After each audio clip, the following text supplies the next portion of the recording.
여러분도 귀한 교회 이제 시작이 되었는데 다른 교회와 절대 비교할 필요 없어요. 하나님께서 우리를 모아서 지금 아틀란타 늘사랑 교회를 시작하게 하셨는데 주님께서 원하시는 교회가 어떤 교회일까? 이것을 성경에서 배우고 성경에 있는 원리를 우리 교회에 잘 적용해서 주님께서 원하시는 그런 교회를 이루시면 되는 것입니다. 그리고 주님께서 그 교회를 통해서 여러분에게 의도하신 놀라운 그런 모습들을 이루어 가시고 영광을 받으실 줄로 믿습니다. 그런 의미에서 이제 4번의 설교를 하게 되는데요. 창년 예배까지.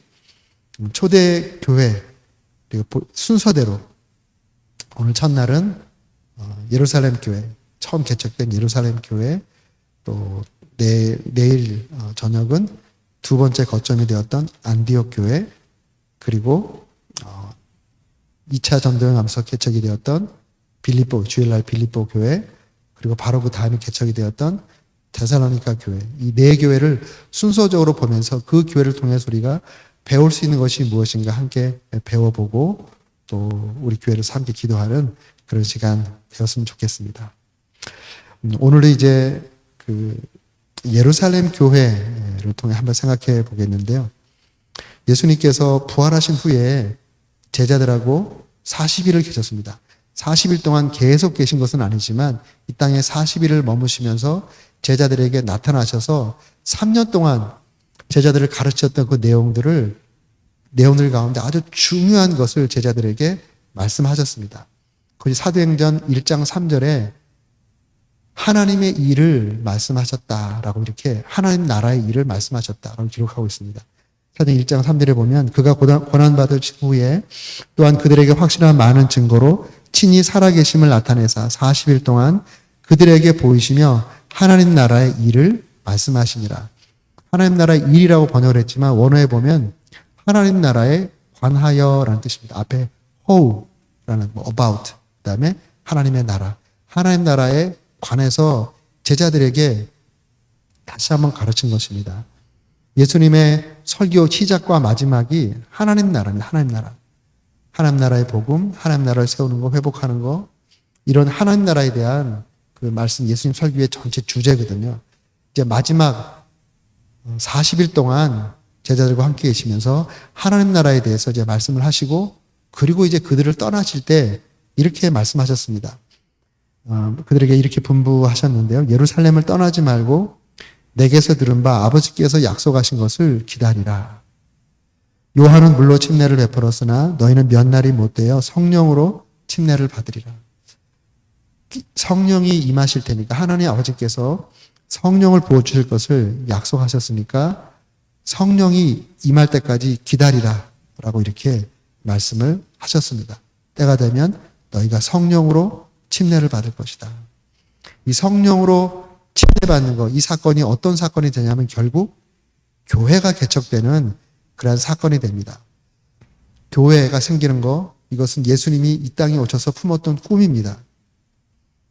베드로의 고백을 받죠. 주는 그리스도시요 살아계신 하나님의 아들이십니다.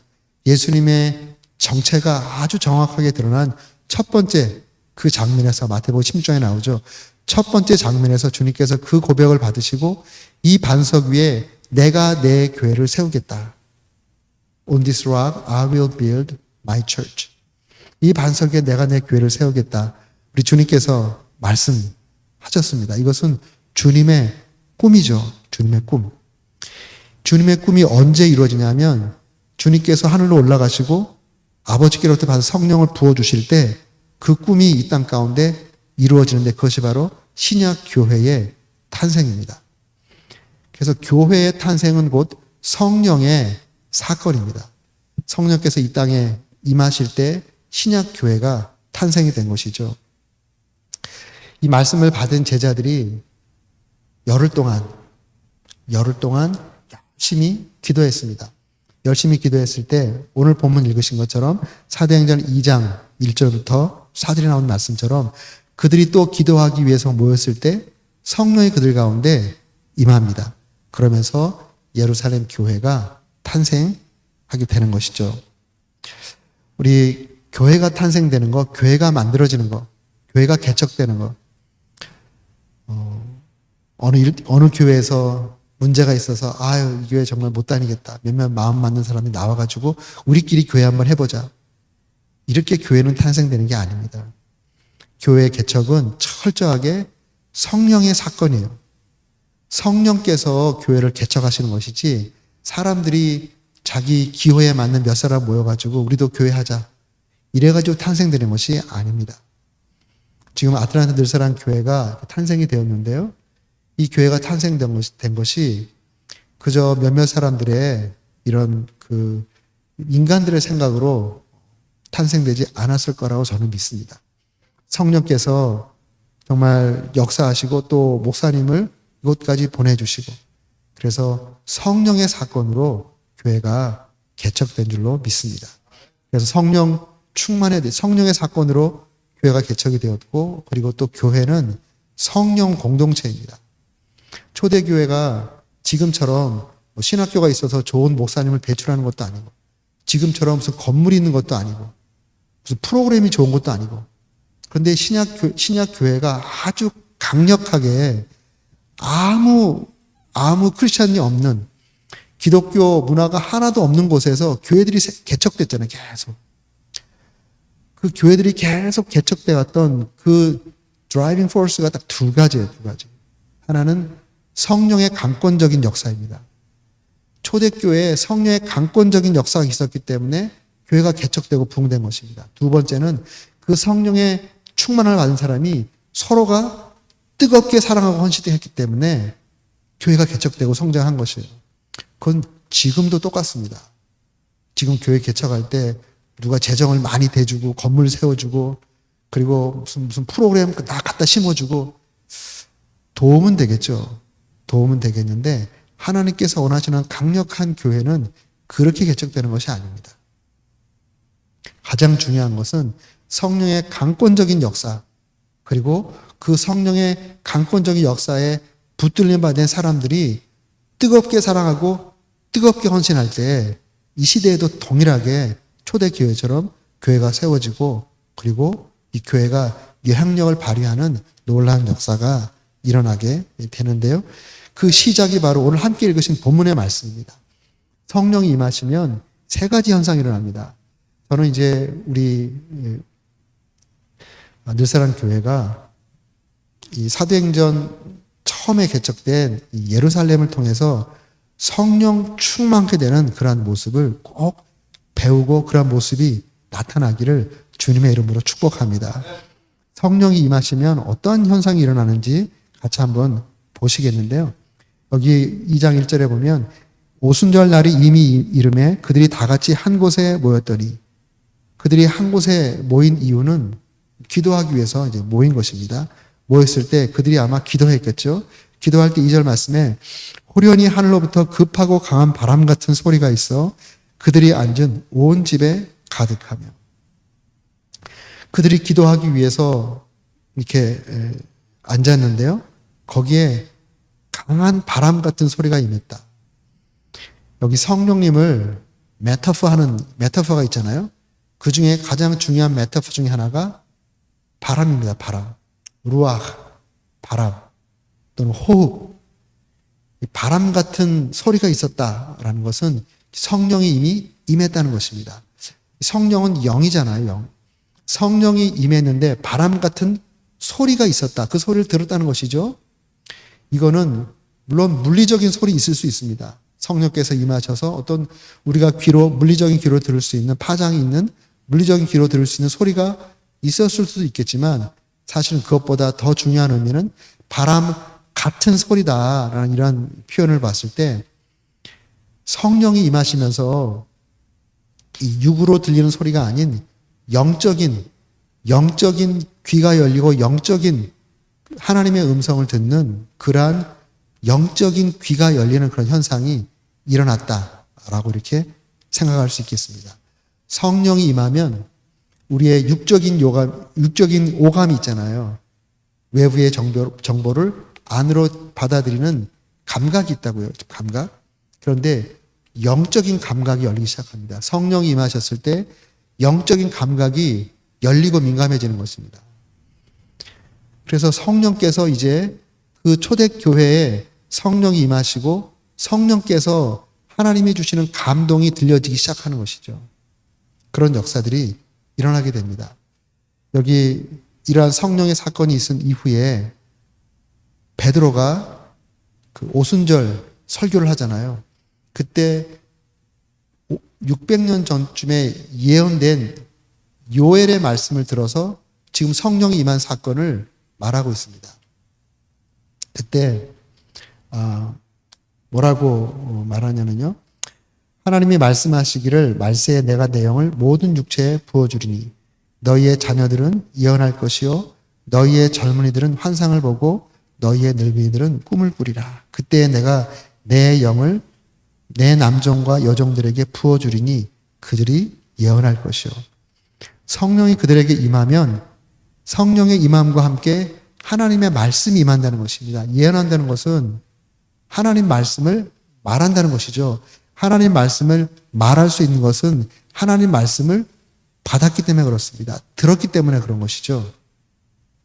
그런 역사가 일어나게 되는 것을 예언해 놓았는데 그것이 이제 성령이 임하심으로 성취가 된 것입니다. 하나님 말씀하시는 것이 들리기 시작하는 거예요. 제자들이 예수님과 같이 있을 때는 예수님이 육을 입고 오셨기 때문에 육으로 말하는 것을 들었죠. 예수님이 이제 하늘로 올라가셨어요. 예수님이 안 계셔요. 그런데 계속 예수님께서 제자들에게 말을 해야 됩니다. 지시를 해야 돼요. 교회를 세워나가야 돼요. 그럼 어떻게 하십니까? 성령으로 하는 거예요. 성령으로. 그 성령으로 예수님께서 말씀을 듣기 위해서 영의 역사이기 때문에 영의 감동을 받을 수 있는 영적인 귀가 열려야 되는 것입니다. 초대교회, 우리 7교회 보시죠. 우리 7교회 보면 하나님께서 요한을 들어서 예수님께서 요한에게 그 각 교회에 전달할 메시지를 줍니다. 요한이 그 메시지를 받죠. 그 메시지를 받아서 각 교회에 편지한 내용이 요한계시록 2장과 3장에 아주 자세하게 나와 있어요.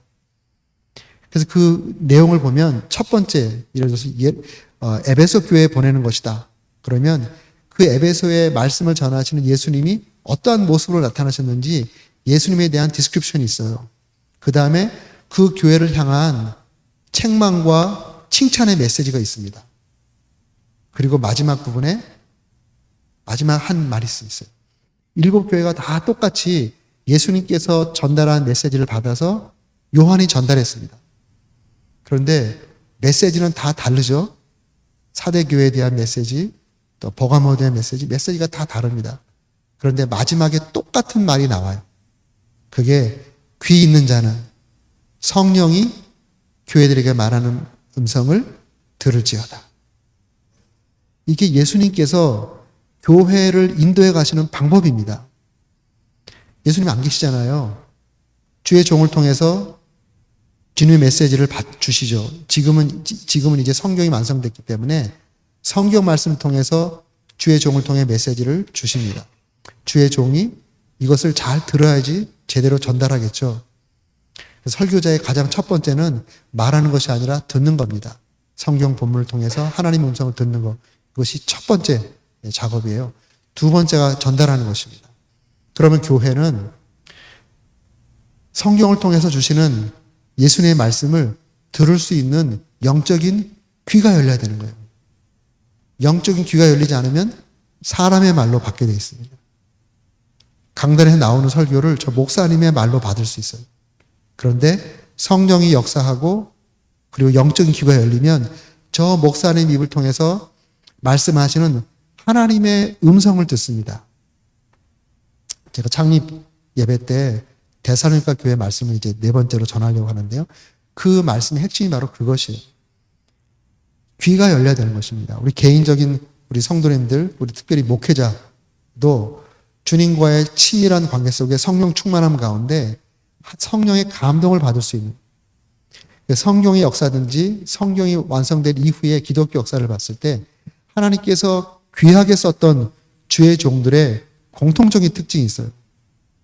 그것은 곧 하나님의 말씀의 감동을 잘 받는 사람입니다.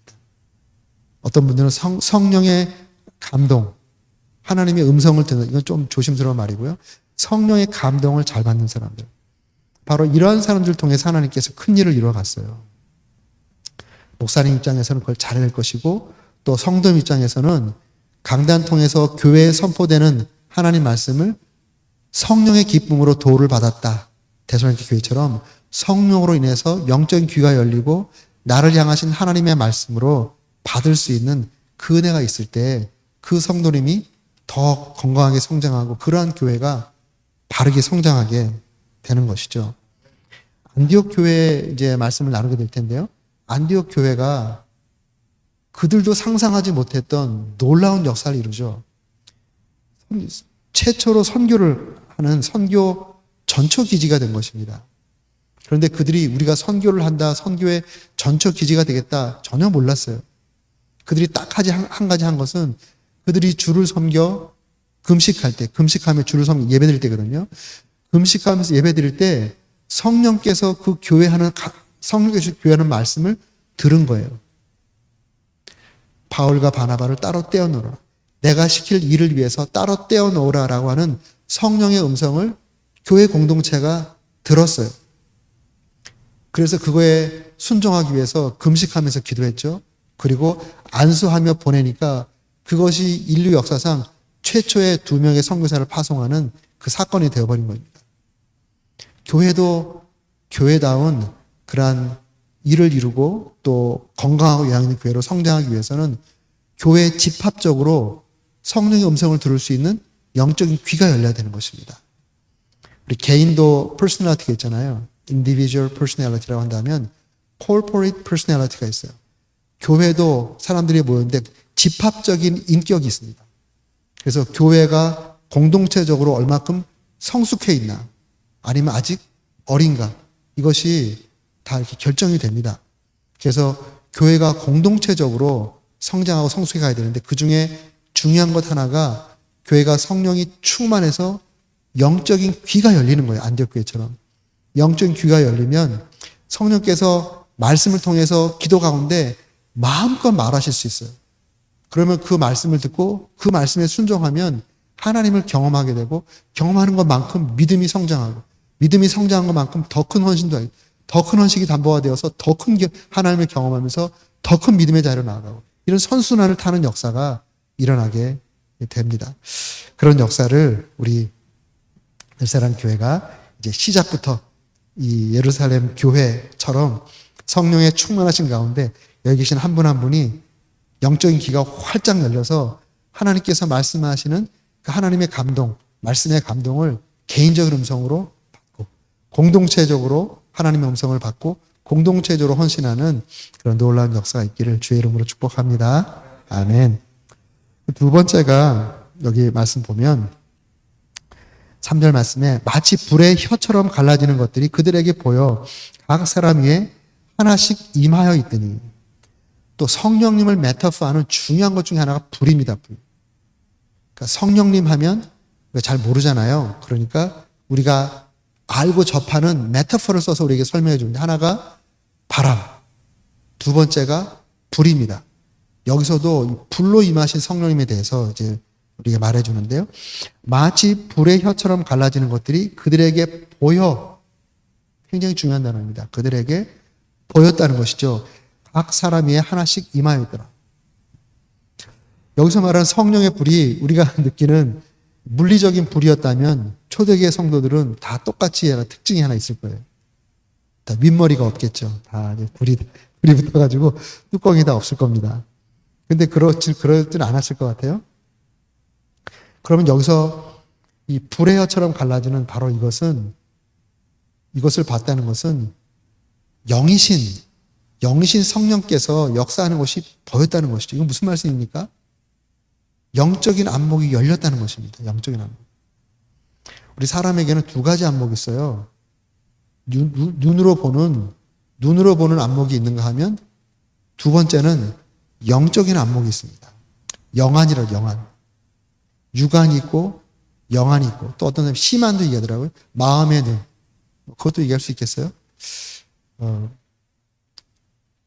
우리 그리스도인들에겐 성령이 임하시면 영안이 열립니다. 영안. 그래서 똑같은 현상을 보더라도 눈으로 보이는 것만으로 판단하지 않아요. 영적인 현상들이 보이고 영적으로 해석하게 되는 안목이 생기는 것입니다. 안목이죠, 안목. 보는 틀. 똑같은 걸 보더라도 틀이 삐뚤어진 사람은 이상한 얘기를 해요. 여러분 많이 경험해보죠. 사람이 겉모습이 다 좋다고 다 좋은 게 아닙니다. 내면이 망가진 사람들이 너무나도 많아요.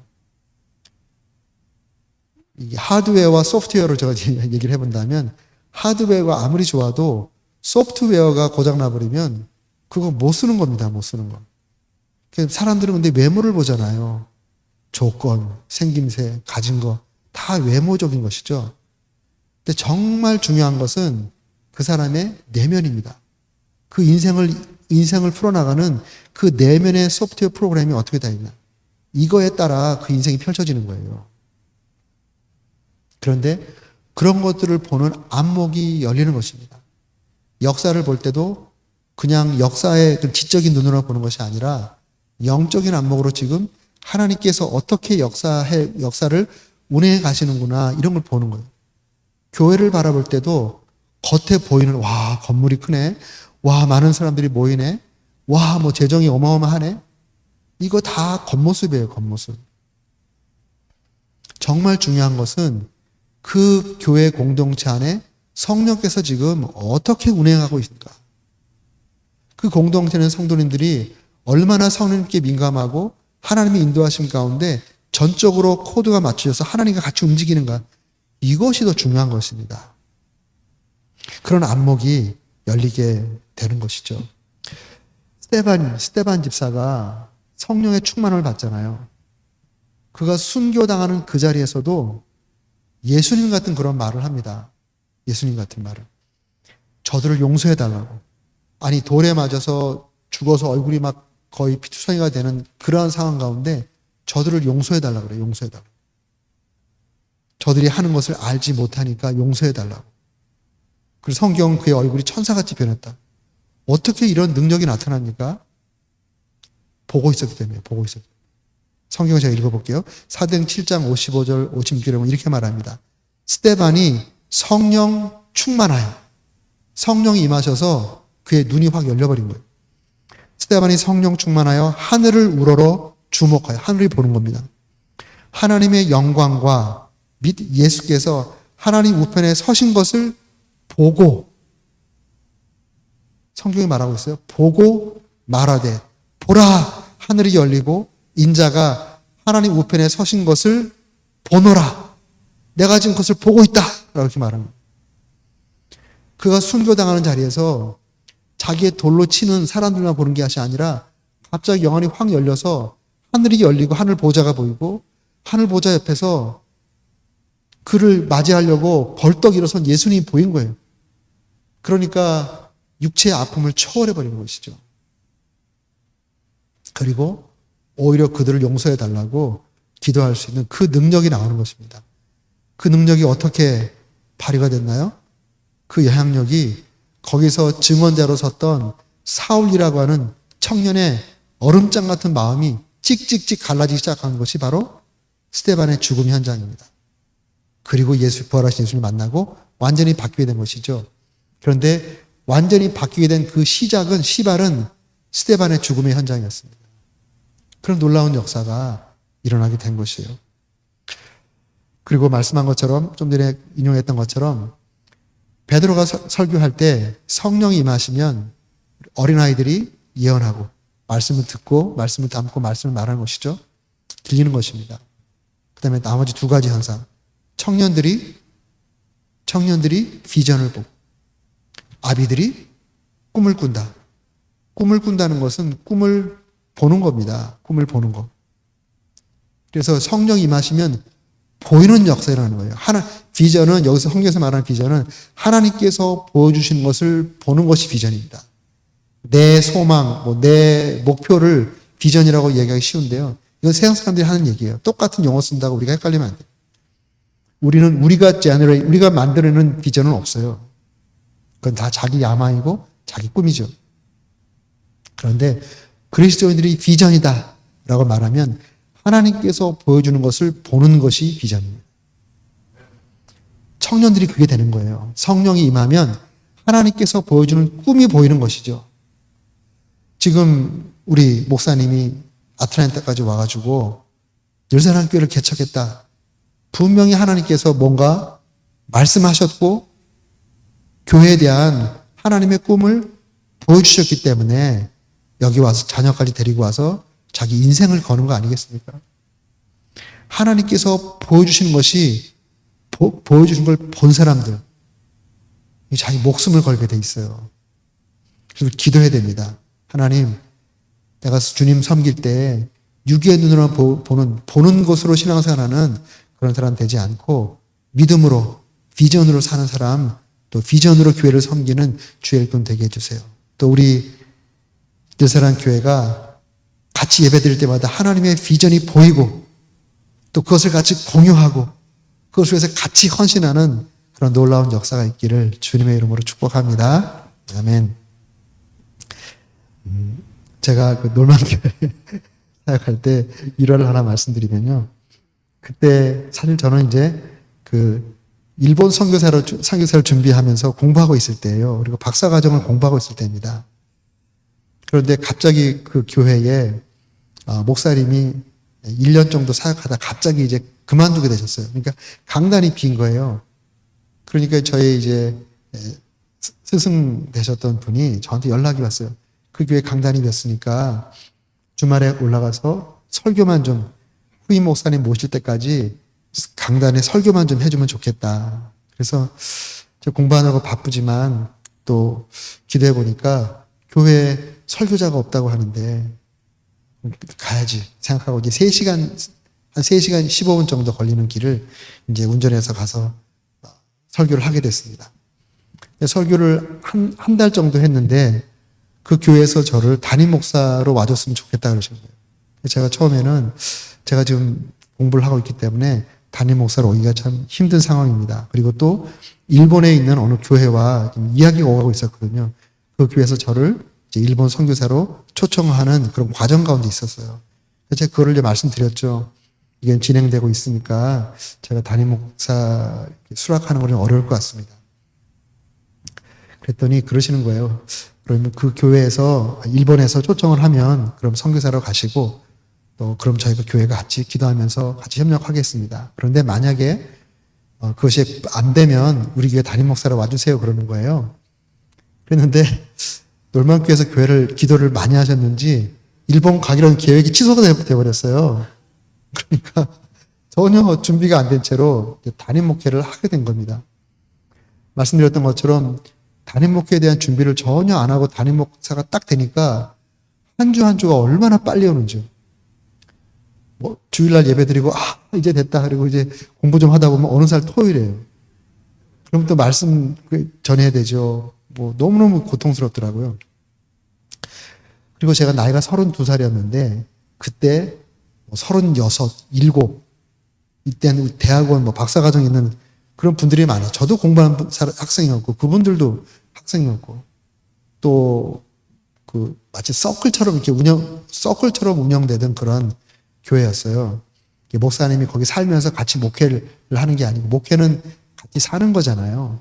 말씀만 전하는 게 목회가 아니거든요. 같이 사는 거죠. 같이 사는. 근데 그 전까지는 그냥 목사님이 공부하면서 와서 설교만 하고 가고 목사님 못 오면은 그러더라고요. 전 세계 훌륭한 목사님들 다 모셨다고. 어떻게 모셨냐니까 테이프로 다 모셨더라고요. 테이프로. 테이프 설교를 들으면서 서클처럼 이렇게 해왔던 그런 교회예요. 그러니까 이제 제가 담임 목사로 오기는 왔는데 저도 처음에는 이제 밑에 이렇게 3시간씩 주말에만 올라가서 하는데 이거 교회 같지가 않은 거예요. 또 제가 기왕에 목회를 하면 진짜 목회를 해야지. 목회 같지도 않은 목회를 해서는 안 되겠다. 그래서 제 아내도 공부하고 있었는데 공부 휴학을 하고 이사 들어갔어요. 오클라호마 이사를 가고 아내가 거기 있고 제가 주중에 학교 내려서 공부하고 올라가서 이렇게 목회하고 그렇게 목회를 하게 됐는데요.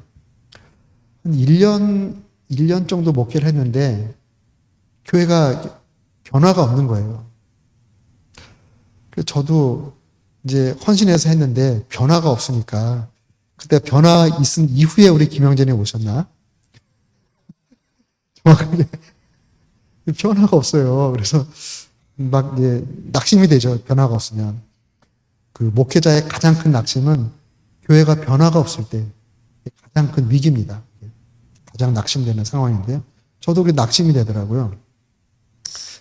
그래서 내가 그냥 잘못 선택을 했나? 그냥 공부나 할 걸. 빨리 공부나 마치고 원래 하려고 했던 선교 나가면 되는데 내가 왜 이 교회 이렇게 이러면서 또 우리 아내까지 공부 못하게 하고 와가지고 이 고생을 하나? 막 이런 별의별 생각이 다 드는 거예요. 그러다가 달라스에서 어느 집회가 있었어요. 답답한 마음에 그 집회를 참석했습니다. 집회를 참석해서 은혜를 많이 받았어요.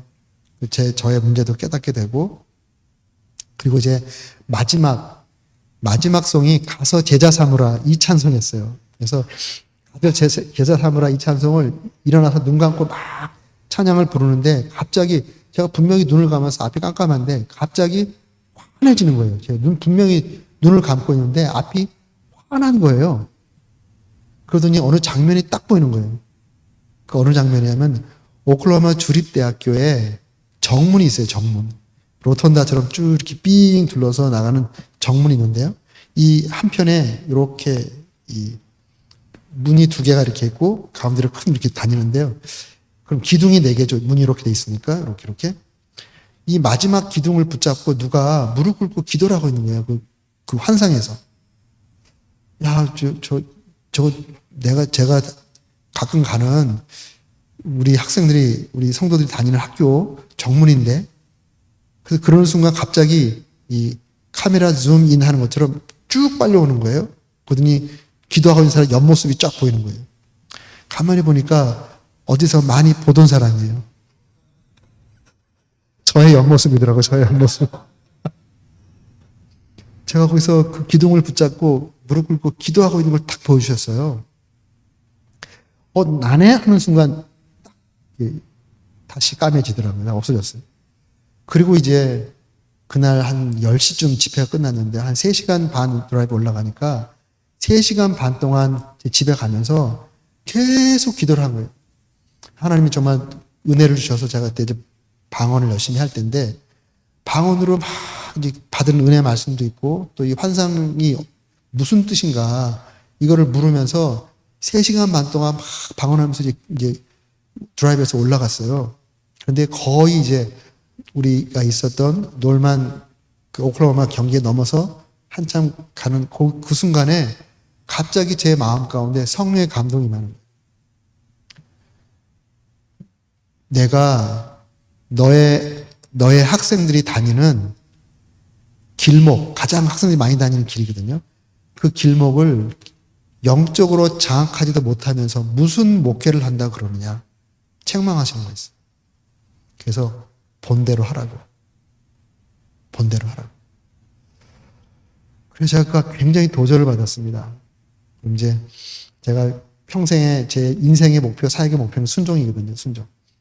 순종의 결과는 다 주님의 것이고 제가 순종했나 순종하지 않았나 이것으로 제 인생이 평가받을 거, 사역 평가받을 거 알기 때문에 순종이 제 인생의 목표예요. 그럼 하나님께서 그런 감동을 주셨으면 당연히 순종을 해야죠.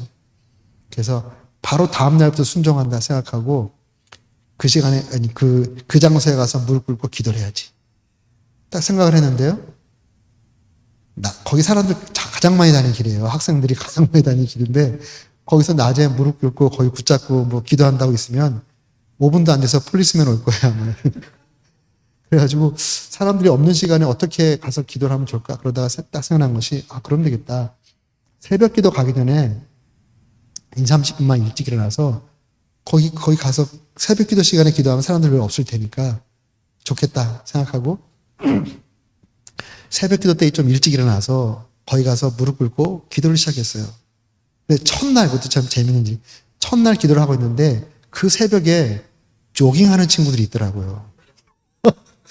기도하고 있는데 어디서 막 이렇게 뛰어오는 소리가 들려요. 그래서 뭐 조깅해 지나가겠지. 그런데 막 발자국 소리가 있다가 갑자기 발자국 소리가 제 뒤에서 딱 멎는 거예요.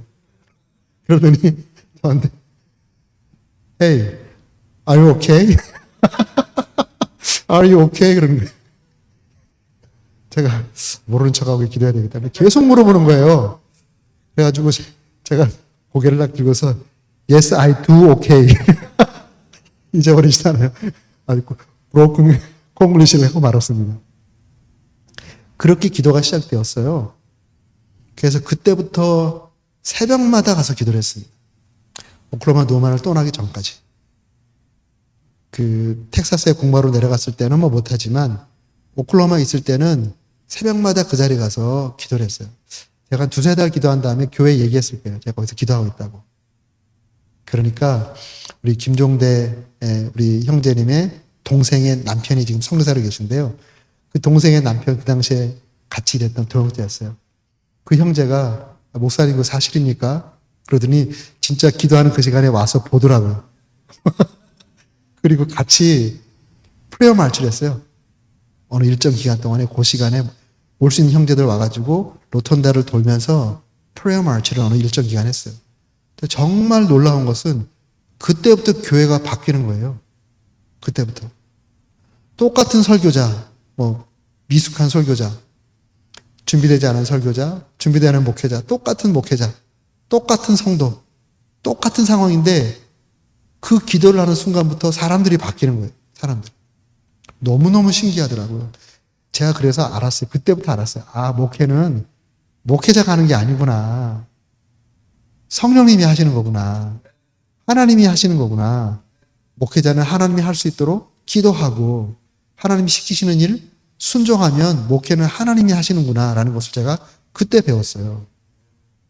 그러면서 교회가 막 바뀌고 또 오는 형제들이 또 바뀌고 그 얼마 안 되는 기간 동안에 50 몇 명이 침례를 받았어요. 50 몇 명. 그때 우리 계자매님 아버님 침례 받으셨죠? 계자매님 아버님이 한경직 목사님께 세례 받으신 분이에요. 그 평생 지내시는데 한경직 목사님께 이북에서 청년 때 마지막으로 침례받고 내려오신 분이라서 굉장히 아주 그것을 자부심 갖고 생각하셨어요. 그런데 방문해 왔을 때 두 분 중에 누가 침례를 받으셨죠, 그때? 김정대 형제가. 김정대 형제가 침례 받는 것을 장인어른이 본 거예요. 너무너무 아름답다고, 천상에서 이루어지는 것 같다고 저한테 말씀하셨어요. 그리고 다음번에 당신이 오실 때 침례를 받겠다고 그러시더라고요. 그래서 그 어르신을 거기서 침례를 줬잖아요. 지금 막 생각이 막 나네요, 그냥. 네. 그렇게 막 영혼들이 거듭나고 바뀌고 또 청년들이 비전을 갖고 그러면서 이렇게 거기서 지금 목사님 한 분 나오고 선교사님 한 분 나오고 지금 현재 사모님이 그때 청년이었어요. 지금 사모님이에요. 거기서 막 교육자들이 막 나오는 거예요. 정말 신기하더라고요. 그리고 제가 한국에 갔는데 미국 교회 건강을 이렇게 검진하고 그것을 이렇게 점수 매겨서 컨설팅 해주시는 석정문 목사님이라고 계세요. 우리 교단에. 그분이 찾아오셨어요. 대전까지. 그리고 제 방에 오시자마자 컴퓨터를 딱 여시는 거예요. 이거 목사님 보셔야 된다고. 뭔가 했더니 오클라호마 놀만하는 침례교 제가 목회했던 그 교회가 당신이 미국에 있는 교회 여러 교회들을 방문하면서 교회 건강도 점수를 매겼는데 1등 나왔대. 1등. 가장 건강한 교회가 된 거예요. 제가 처음 갔을 때 20몇 명 있었어요. 학생들만. 근데 제가 떠날 때 다른 좀 더 큰 교회가 이렇게 문제가 생겨서 반으로 짜게 해서 그렇긴 하지만 그때 한 130명 정도, 130명 됐어요. 그게 그 인근에서 가장 큰 교회였어요. 근데 그 교회가 커진 것도 뭐 좋겠지만 가장 건강한 교회로 성장을 했습니다. 이건 뭐 제가 잘한 것도 아니고 그리고 후임 목사님 지금 잘하고 계시지만 후임 목사님만 잘해서 된 것이 아니고 성령께서 역사하시니까 그런 역사들이 일어나게 된다고요. 그 시작이 언제였냐면 성령께서 제 눈을 확 여시고 보여주신 것을 볼 때 그것을 순종하고 일어나는 일입니다. 아까 목사님 꿈 얘기하셨는데 꿈도 보는 겁니다. 하나님께서 저도 소명 받고 제가 사실은 이토우츠라고 하는 일본 종합무역 상사, 한국의 삼성물산을 키운 일본 회사가 이토우츠 종합무역 상사입니다. 이토주 상사의 직원이었어요.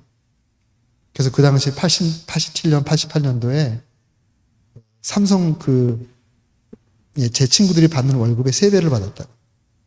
근데 하나님께 저를 목사로 부르시니까 목사의 길을 가긴 가야 되는데 겁나서 못 가겠는 거예요. 그리고 지금 이걸 다 내려놓는 것이 너무너무 힘든 거예요. 그래서 하나님이 정말 저를 부르셨다면 꿈에서라도 말씀해 달라고. 그렇게 하고 기도하고 잤는데 그날 밤에 꿈을 주셨어요. 제가 언덕 높은 곳에 가서 왜 흰 옷을 입었는지 모르겠어요. 흰 옷을 입고 오른쪽에 성경을 들고 왼손으로 막 들판을 향해서 설교하고 있는 것을 하나님이 보여주셨어요. 그래서 하나님 부르신 것이 맞구나.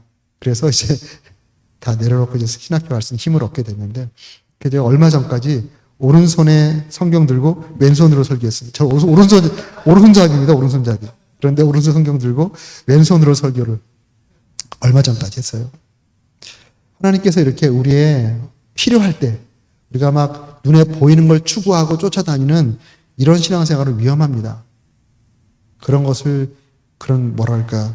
것만 추구하는 것은 굉장히 조심스럽고 위험스러운 일이지만 성령께서 역사하실 때 때로 우리에게 안목을 바꿔주시고 또 필요한 경우에 꿈에서든지 아니면 필요한 경우에 환상으로 우리 삶 가운데 메시지를 주시는 그러한 때가 있습니다.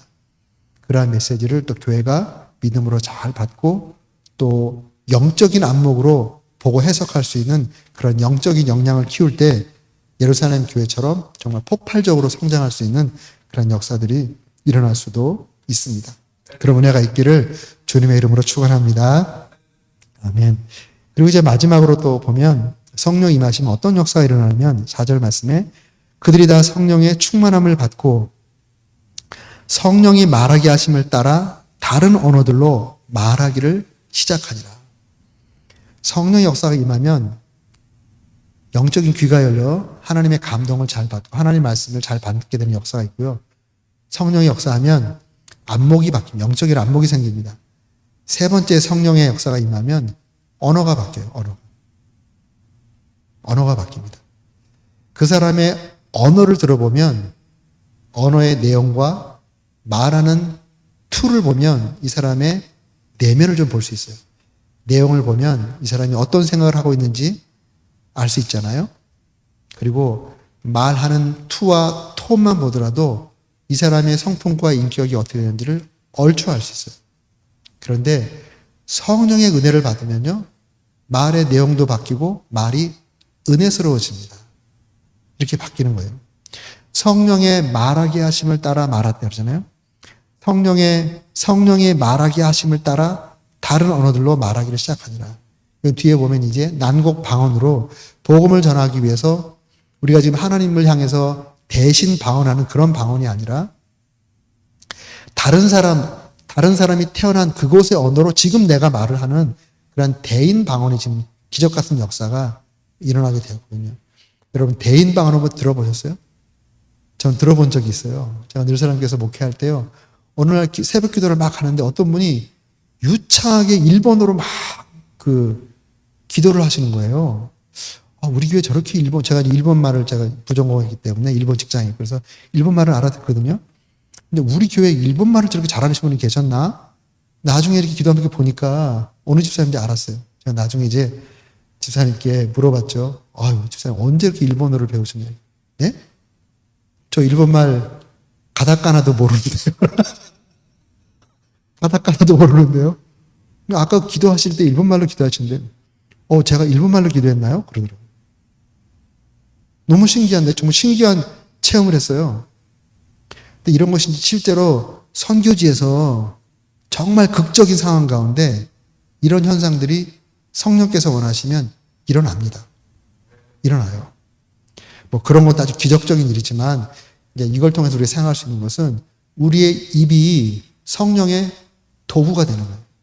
성령께서 말하기를 원하시는 것을 우리 입을 통해서 말하는 역사가 일어나는 것입니다. 이게 놀라운 능력이에요. 놀라운 능력. 베드로가 어부였잖아요. 그런데 성령 충만함을 받고 그가 설교를 하니까 성령께서 예수님께서 영혼들을 구원하기 위해서 얼마나 말하고 싶은 말을 베드로의 입을 통해서 말하게 하셨잖아요. 3,000명이 구원받고 놀라운 역사, 나중에 5,000명이 구원받고 또 성전 미문 앞에서 안진뱅이를 일으키는 이런 놀라운, 일어나 걸어라 하고 손을 잡아치 일으키니까 안진뱅이가 일어나는 놀라운 역사들이 일어나게 되는데, 이게 다 언어가 바뀌고 언어에 권세가 붙는 역사가 일어나기 때문에 그렇습니다. 우리 믿음의 사람들은 이 말에 권세가 있어요. 똑같은 말이요. 소리를 세게 지른다고 거기 힘이 있는 것이 아닙니다. 소리를 조그맣게 말해도 그 말에 권세가 붙어 있을 때는 엄청난 놀라운 능력이 나타나는 것입니다. 설교 말씀이 그런 말씀이 될 수 있도록 여러분 같이 기도하시기 바랍니다. 설교 말씀이 선포될 때 이 말씀이 성령의 불방망이처럼 돼가지고 영혼들의 심령을 때리고 또 심령을 변화시키는 능력 있는 말씀이 될 수 있도록 여러분 같이 기도해 주시기를 바라고요. 또 여러분이 성령 충만한 가운데 전도할 때도 마찬가지고, 또 엄마들은 아이 양육할 때도 소리만 지른다고 애가 그 엄마의 권위 앞에 이렇게 되는 것이 아니에요. 엄마가 진짜 기도 많이 하고 작게 말해도 아이들이 그 말에 붙는 권세에 따라 움직이는 경우가 있습니다. 몬테소리 선생님들 있잖아요. 애들이 막 떠들면 소리 지르는 게 아니라 소리를 더 작게 해요. 근데 신기하게도 애들이 선생님 말에 이렇게 싹 빨려 들어가요. 그게 딱 평정이 돼버려요. 너무너무 신기하더라고요, 보니까. 그래서 여러분의 말이 성령의 은혜 가운데 권세가 있고, 또 여러분의 언어가 바뀌고, 어떤 일을 하든지 전도하든지 교회 섬기든지 어떤 일을 할 때 하나님께서 성령께서 쓰시는 그러한 여러분의 언어가 되는 그런 역사들이 일어날 때 여러분을 통해서 놀라운 역사들이 일어나게 됩니다. 기도도 하나예요. 그 중에 하나예요. 우리 기도 언어로 하는 거잖아요. 우리 기도할 때 성령 충만한 가운데 기도할 때 그 기도에 하나님께서 권세를 붙여줘 버립니다. 그럼 그럴 때 신의 역사도 일어날 수 있고, 그리고 맡긴 것들이 뚫려지는 역사도 일어날 수 있고, 이게 정말 놀라운 것이에요. 그래서 우리 일사랑 교회가 성령 충만한 가운데 우리 성도님들이 전도하고 또 교회 섬기고 또 주님의 어떤 사명 감당할 때 주님의 능력이 따라붙는 그러한 놀라운 역사들이 충만할 수 있기를 주님의 이름으로 축원합니다. 네. 이제 예루살렘 교회, 성령 충만했던 교회, 그 교회의 모습을 잘 이렇게 본받으시고 성령 충만한 그런 교회가 되기를 주님의 이름으로 축원합니다. 바울이 에베소 교회에게 술 취하지 말고 성령의 충만을 받으라 그랬어요. 이 성령을 충만을 받으라, 여기에 굉장히 중요한 의미가 담겨 있는데요. 이 성령 충만을 받으라라고 하는 이 동사에 중요한 의미가 세 가지 담겨 있습니다. 이거 복수형이에요, 복수형. 헬라 동사는 다 수가 있거든요. 복수입니다. 그러니까 성령 충만은 개인적인 것이 아니라 먼저 공동체적입니다. 교회가 성령이 충만해야 돼요. 교회가. 복수. 그래서 합심으로 같이 기도하고 같이 성령 충만하는 것이 중요합니다. 혼자 성령 충만 받겠다고 산에 올라가서 나무 뿌리 뽑다가 이상한 영 받아온 사람도 있어요. 영적으로 나사가 하나 빠져가지고 오는 사람도 있더라고요. 건강한 공동체 안에서 같이 기도하며 성령 충만을 받는 것입니다. 교회 공동체가. 두 번째는 현재형으로 되어 있어요. 현재형. 에베소 교회의 성령 충만을 받으라고 했던 그 명령이 지금도 오늘 그 말씀을 하는 순간 현재형이 되어버리는 거예요. 지금 성령 충만을 받아야 되는 것이에요. 옛날에 성령 충만을 받았는데 끝나는 것이 아니라 지금 성령 충만을 받고 내일 되면 내일 또 내일이 현재가 되어서 성령 충만을 추구해야 되는 것입니다. 그리고 세 번째 의미가 수동태예요. 수동태. 우리가 성령 충만을 받는다. 우리가 능동적으로 하는 게 아니에요. 성령께서 임하시고 능력을 부어주셔야만 우리가 받는 것입니다. 그래서 성령 하나님 앞에서 우리는 언제나 수동태입니다. 수동태. 마치 설교자들이 자기가 하나님의 영을 막 부리는 것처럼 자기가 어떻게 하는 것처럼 하는 사람들을 조심해야 됩니다. 성령께서 임으로 역사하시고 하나님께서 당신 마음대로 역사하는 것이지 설교자 마음대로 성령이 역사하는 것이 아니거든요. 그렇지만 또 성령 충만을 받으라고 했으니까 하나님께 성령을 주실 만한 환경은 만들 수 있어요. 그것이 뭐냐면 기도하는 겁니다. 그리고 열심히 기도할 때 성령 충만이 임했잖아요. 초대교회 성령 충만에 임한 것에 대부분의 현장이 기도할 때요. 합심해서 강력하게 기도할 때. 그때 성령 충만이 임했습니다. 그리고 순종할 때. 사도행전 5장 8절인가요? 5장 32절. 거기 이런 말씀이 있습니다. 우리는 이 일의 증인이요. 하나님이 자기를 순종하는 사람들에게 주신 성령도 그러하니. 하나님은 순종하는 사람에게 성령을 주셨습니다.